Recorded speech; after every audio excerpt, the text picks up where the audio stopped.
Olá pessoal, o vídeo de hoje vai trazer a anatomia das vias lacrimais e do filme lacrimal. É muito importante o conhecimento do aparelho lacrimal. E se você gosta do assunto, eu te peço para inscrever no meu canal e deixar o seu like.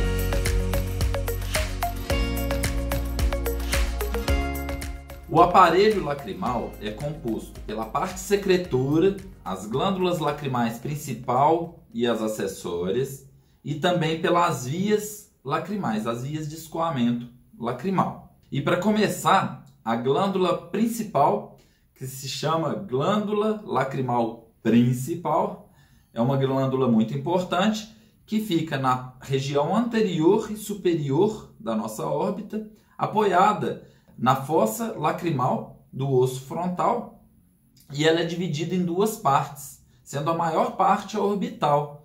E ela é dividida pela aponeurose da parte lateral do músculo levantador da pálpebra, dando uma parte pequena, que é considerada inclusive uma glândula acessória, conforme a gente pode ver na imagem.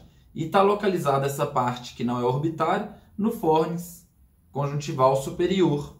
E ela pode ser inclusive vista quando fazemos a exposição, pedindo que a pessoa olhe para baixo. A gente pode ver essa parte acessória da glândula lacrimal principal. A glândula lacrimal principal, ela possui cerca de 12 ductos, de 2 a 5 para essa porção inferior, a porção acessória, e de 6 a 8 para a porção orbital da glândula lacrimal. Mas todos esses ductos têm que passar na parte anterior para poder fazer a drenagem da secreção da lágrima. Isso tem uma importância de conhecimento anatômico, que no caso de uma lesão da parte anterior da glândula lacrimal principal, a gente tem uma disfunção completa aí da lágrima. Agora, a histologia da glândula lacrimal principal é idêntica à glândula acessória. São glândulas exócrinas, tubulocinares, merócrinas e serosas. Eu vou chegar no termo merócrina mais para frente, para você entender a diferença quando eu explicar todas as glândulas. O estroma da glândula lacrimal principal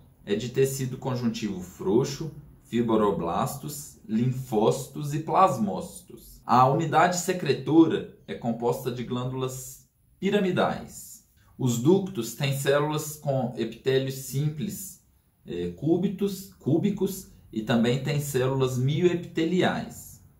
O epitélio biestratificado está nos ductos maiores, apresentando células basais cúbicas e células colunares, formando o lúmen. A inervação da glândula lacrimal, como o gânglio ciliar, recebe todos os tipos de fibras de estímulos. E a inervação motora, que é a secretora e parasimpática, ela é dada pelas fibras do núcleo salivar e que chegam à glândula lacrimal principal como fibras pós-ganglionares do nervo lacrimal. A inervação sensitiva é dada pelos ramos do trigêmeo e ela também recebe inervações simpáticas.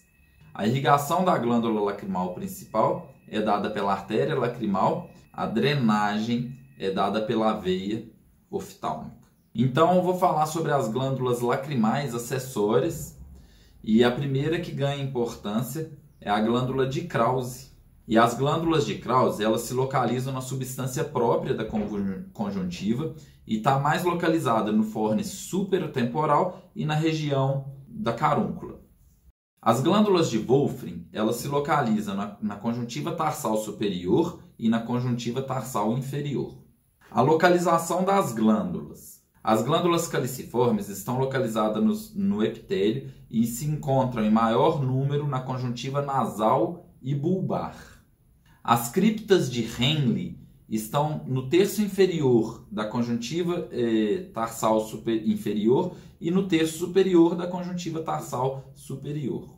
E as glândulas de Mans estão em volta do limbo. É importante entender que as glândulas lacrimais, todas elas, são classificadas também como modo de excreção de cada tipo de glândula. E o primeiro tipo são as glândulas holócrinas, Nesse tipo de glândula, todo o conteúdo celular é excretado. O citoplasma, o núcleo, tudo vira secreção da glândula. E as principais que nós podemos citar são as glândulas de meibômios e a glândula de Zeiss. Outro tipo de excreção são as glândulas apócrinas. E nas glândulas apócrinas, apenas parte do conteúdo celular é excretado como forma da secreção da glândula. E é preservada a parte nuclear, são apenas parte do citoplasma. E a nossa principal glândula lacrimal, nesse modelo de apócrina, é a glândula de Moll. O outro modo de excreção são as glândulas merócrinas, que também pode ser chamada de écrinas. E nesse tipo de glândula, a glândula secreta apenas o conteúdo da secreção, não tendo nenhuma parte do conteúdo citoplasmático. E como exemplo das glândulas merócrinas, temos a glândula lacrimal principal e também as glândulas acessórias. O filme lacrimal ele tem diferentes camadas. São elas a aquosa, a de mucina e a lipídica. E é importante a gente relacionar cada tipo de glândula a cada produção. E as glândulas com características de lipídicas são a glândula de meibômios, de Moll e de Zeiss. A camada aquosa da lágrima é feita pela glândula de Wolfram e as glândulas de Krause. E a camada de mucina são dadas pelas as células caliciformes, as criptas de Henle e as glândulas de Mans. Então, entendendo, o filme lacrimal ele é composto da parte lipídica, da parte aquosa e a parte de mucina. E a parte lipídica, que é produzido pelas glândulas de meibômios, de Zeiss e de Moll, como acabamos de ver, é a parte mais superficial do nosso filme lacrimal. Ela é fina e ela é formada de colesterol e seus componentes lipídicos. E ela tem como função tanto a lubrificação do globo ocular e das pálpebras e também a manutenção da estabilidade do filme lacrimal. Ela forma uma camada que impede parte da evaporação da camada aquosa do filme lacrimal. A outra parte do filme lacrimal é a parte aquosa, que é dada aí é formada pelas glândulas de Wolfram e de Krause, que fazem a secreção basal da camada aquosa, e a glândula lacrimal principal também faz a parte aquosa, correspondendo a 90% da secreção quando comparado aí com as glândulas acessórias, lacrimais acessórias, que também fazem essa parte aquosa, correspondendo a apenas 10%. As glândulas de Krause e de Wolfram geralmente fazem a secreção basal, e o resto, para as glândulas lacrimais, fica uma produção reflexa, no estímulo de vômito, emoção, dor, e aí a pessoa tem a estimulação reflexa que fica mais a cargo dessas glândulas. Mas todas elas têm em comum de fazer parte da camada aquosa da lágrima, que é a maior camada da lágrima em espessura. Ela tem a importante função de regularizar a superfície ocular, e isso dá uma qualidade óptica da refração dos raios de luz muito boa no olho. E também elas carregam enzimas, como as lisozimas e as imunoglobulinas, participando aí da defesa ocular. Outra importância dessa camada aquosa é promover a difusão do oxigênio do meio ambiente para a córnea, uma vez que a córnea não é vascularizada e ela tem mecanismos especiais para respirar, para realizar as trocas de oxigênio. A terceira parte da camada do filme lacrimal é a camada mucosa ou também de mucina, sendo conhecida das duas formas, camada mucosa ou de mucina, e elas são principalmente pelas células caliciformes, as criptas de Henle e as células de Mans no limbo.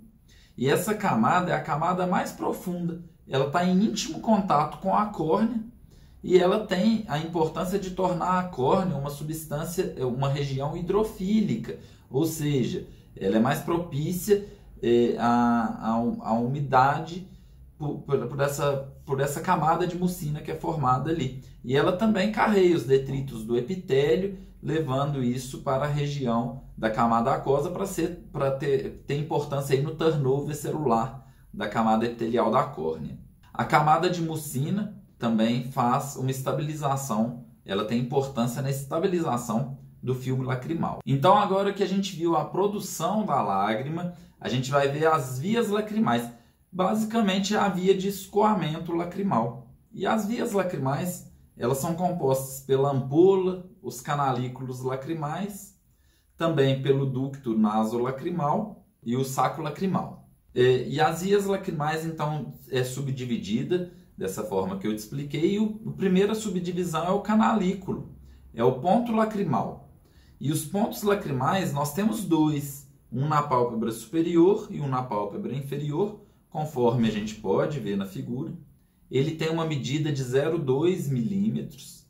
Ele está em contiguidade com o tecido aqui da pele, da pálpebra. Então ele ainda tem o epitélio estratificado e ele tem a característica de ser voltado para o globo ocular. Naturalmente, com o envelhecimento, a gente vai desenvolvendo um ectrópio dos canalículos lacrimais e ele vai ficando voltado para fora. Isso gera um problema, mas normalmente eles são voltados para o globo ocular. Então os canalículos lacrimais, ele tem o superior e o inferior, ele tem uma medida vertical e uma medida horizontal e desembocam na ampola lacrimal. E 90% das vezes eles penetram na periórbita para formar o canalículo comum. E o canalículo comum desemboca no saco lacrimal. O saco lacrimal é uma dilatação que nós temos dentro do osso lacrimal e ele é composto de epitélio biestratificado prismático com células basais associadas às células produtoras de muco em sua parede. A lâmina própria é rica em tecido linfóide, possuindo duas camadas, muitas vezes sendo ricamente inervada pelo plexo venoso e arterial.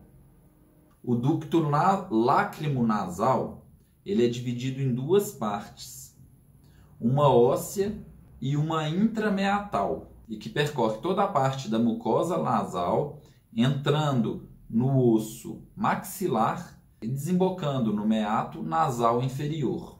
Então essa via lacrimal ela é composta por várias válvulas que impedem o refluxo da lágrima e até mesmo o ar do meato nasal. E a primeira glândula que ganha importância é a válvula de Hansky, que ela situa-se na entrada do canalículo comum. Também temos a válvula de Rosenmiller. A válvula de Rosenmiller ela está entre o canalículo comum e o saco lacrimal, impedindo o refluxo de lágrima. Também temos a válvula de Krause, que está entre o saco lacrimal e o ducto nasolacrimal. E também tem uma válvula de Hasner, e ela impede o refluxo de ar do meato nasal. E as válvulas de Hasner, ela impede tanto a entrada de ar quanto secreção nasal para as vias lacrimais.